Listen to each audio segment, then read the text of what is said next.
Hello and welcome to everyone from Andover. My name is Katie Toole. I'm the principal at Garden Plain High School and just wanted to say how happy we are that you're here today and how sorry we are that we are not able to be here with you today.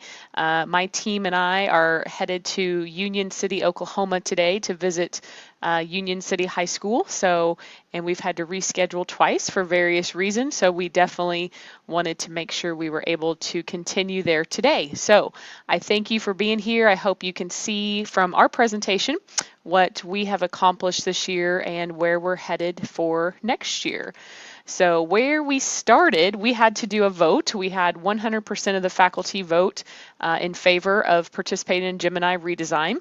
If I had to survey them again right now, they probably would not have hit 100%. So this has been a very long, difficult year. It's a lot of work to go through redesign, and not to say it's not worth it. It is 100% worth it. I just think that everyone's eyes have been opened, and that is a good thing. That's why we're doing redesign. So we did have 100% faculty vote.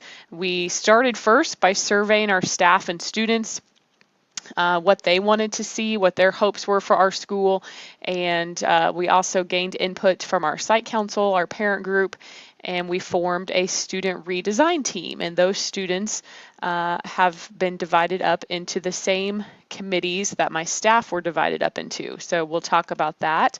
From those surveys, we formed 3 focus areas. We formed a social emotional committee, a schedule and courses committee, and also an activities committee. And our main goal is to reach every student. And we are all in belief that our traditional school system doesn't do that. And so that's why we wanted to try to redesign what we do at Garden Plain High School. So we had a great opportunity to partner with ESDAC, our local education consortium, and our district hired Ginger Lumen as our consultant to work with us. She's been a great partner to have in this process.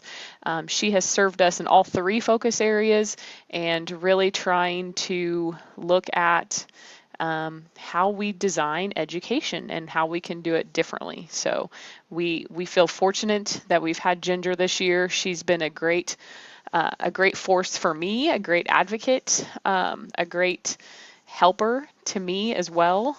She keeps me on track. She gives us resources to look at. I really don't think we could have done this year without her. So with that being said, let me show you what we have accomplished. When you put it all together, it's pretty eye-opening, because I think the worst part of this process is our day-to-day jobs do not disappear, and we have to be very very dedicated to the process. We have to be very focused. We have to do a lot of work outside of the regular day, and that's where it can really bog you down. So as you can see, what we have accomplished, we started with trying to focus on what we wanted to do differently. Well, the one thing that we all know quite a bit about is our schedule, and so we started looking at schedule first. We have a scheduling, obviously, committee, and they worked with looking at different schedules like FlexMod, and we really didn't think our community of students and parents was ready for FlexMod. FlexMod is pretty open. It's pretty it's very, very different, and we know our community pretty well. We want to do this right, and I think that's where, if we had lots of discussions about if we go too crazy outside the box, people are going to withdraw and they're not going to accept that change very well. And so we didn't go and do anything as crazy as FlexMod. On our current 5x5 block schedule, we have 5 classes in the fall that are 72 minutes long, and we have 5 brand new classes in the spring that are 72 minutes long. And so we really went back to what we've done a few years ago, which we call split blocks, which you can take a block and you divide it into 36 minutes. And so kids will now be able to take, instead of 5 classes in a year, they could take 6 or 7 in a semester. And that's where those split blocks will come into play. and it's going to be very interesting because the same amount of work is going to be required. We're still granting full credit for classes, but a lot of that work is going to be on them, and they're making that choice. So if they choose to take an art class for a split block and pair that up with another new class, which is a Genius Hour class, they're going to have two classes and earning two full credits for those. But a lot of that work may be outside of class. And so we are talking with students about that currently. This big change, really the big thing is changing our thought processes. A lot of my teachers, we are all products of this typical school environment that we've known for so many decades and decades. And so it's hard for us, who typically were very good students in school, to think outside the box. And but the conversations that we have had during this year has been awesome. And I would say that has opened up a lot of eyes to how things could be done differently.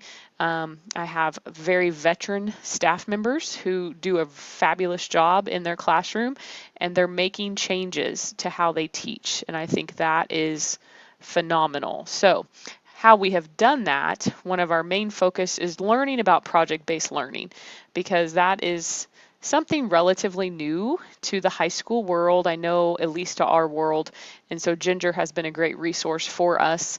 How can we bring more hands-on, relevant, rigorous projects to our students? And so we're still working on that. That's a work in progress. I'll never say that we're capable of being 100% project-based, but at least we can strive for that. So we also implemented the career cruising this year and do weekly lessons during our 30 minutes on Wednesdays. And so every student in the building is getting career cruising, which then leads us to their IPS. So this was the first year that students led conferences, both in the fall and the spring at Garden Plain High School, and it was all focused on their individual plans of study.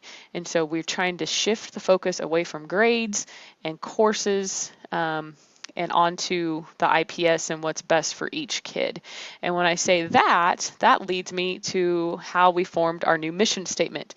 Our old mission statement, nobody knew it. It was very convoluted, very wordy, very long, and we just wanted to keep it simple so that we actually could remember our own mission statement. So as a faculty, we came up with Garden Plain High School is committed to doing what is best for each student. And that's what we're trying to get, is individualization and getting away from the students have to fit into this mold called school. We're trying to mold school for them and change it. And I think that is key. And so every time we talk, I always come back to this. What is best for each student? Not all of them together, each one individually. And that has really changed our conversations about schedules. It's changed our conversations about classes. And it's led our research. So we have done lots and lots of research this year. I feel like that's been the best. We've started intersession classes, which are basically unique classes for one day where students get to learn different topics that we don't teach. So the first intersession day we had students pick from classes that teachers had a passion in. So for instance, we had a fishing class, we had a shopping class, we had a volleyball for dudes class, a football for lady owls class, we had lacrosse, we had a cooking class, we had bottle upcycling and tie-dyeing and quilting and how to master the job interview and fill out job application paperwork, all of these things that they could choose from. Now, from that, we learned quite a bit. We learned that we have to have shorter class periods. Instead of 3 hours, we're going down to 1 hour sessions.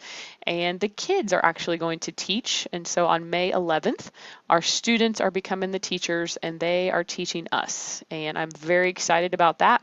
They're teaching us and their classmates. And so we have quite the lineup of everything from makeup application to fixing your car to vinyl striping, all different kinds of classes we're going to offer.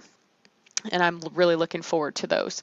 Another thing we did this year was we really ramped up our CTE pathways, and it was one of my focus areas was to teach all staff about the CTE pathways and how those are important, how we can integrate those into our classes that we may never have even considered before. So we actually increased our pathways from 4 in the previous year to 12 for this upcoming year. So we're very excited about those. And one of those pathways is working with Project Lead the Way. We're going to offer engineering pathway next year. We're starting that. So I have two teachers actually going to training for that in Garden Plain, and I'm excited about that opportunity too. One of the final things is just talking to businesses. We're trying to form more business partnerships. And when I say partnerships, training possibilities for our students. And so that is something we're continuing to do. For social emotional, I really feel like that's the part we might have slacked off on a little bit. We didn't accomplish as much as I would have liked for social emotional. We feel like we have a great culture in our school. We know our kids, yes, but we also know we're lacking in some areas. So we did do a relationship mapping activity, which was very eye-opening to our staff, pointing out who we felt was at risk and needing help. And then the students did the flip side of who they thought they had relationships with and what teachers they had relationships with. And so we're going to use that data to form some communities for next year. And along with social emotional, we did a speed date. Ginger connected us with some trainers through ESDAC, inspired leadership trainers. We did a speed date with them. I can tell you this is such an overwhelming process. We haven't gone any further with that. And that's one area where I think we need to focus next year. So that's a lot in addition to all the daily work that goes into a school. And I think we have accomplished a lot, even though sometimes it's hard to remember that. So Ginger's done a great job too. We're working on some book studies right now. These are all the different books: Lead Like a Pirate, Pure Genius, Teach Like a Pirate, Innovator's Mindset, Ditch That Textbook, and Kids Deserve It. So I recommend all of these. It's good just to, seek out other professional development. And we just today were able to go to Hayesville and listen to George Couros, the author of the Innovator's Mindset.